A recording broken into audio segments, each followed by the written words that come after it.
امتی بودن به این معناست که جلوی نگاه قلب تو تمام رؤسای جمهور دنیا، تمام وزرا، تمام فقرا و تمام ساکنان کره خاکی و نسل‌هایی که تا قیامت بر این کره خاکی میان جلوی نگاه قلب تو باشند، هیچ یکی از اینها دوزخ و جهنم نره، هیچ کسی ناکام و نامراد نره، هیچ کسی در این دنیا در حالی زندگی نکنه که الله از اون ناراضی باشه. همه الله رو بشناسن.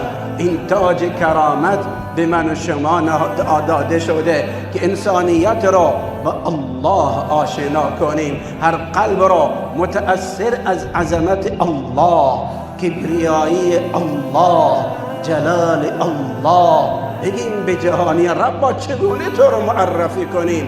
قل اللهم مالک الملک شهنشاه الله تؤتی الملک من تشاء الله تنزع الملک ممن تشاء الله تعز من تشاء الله تذل من تشاء الله بیدک الخیر.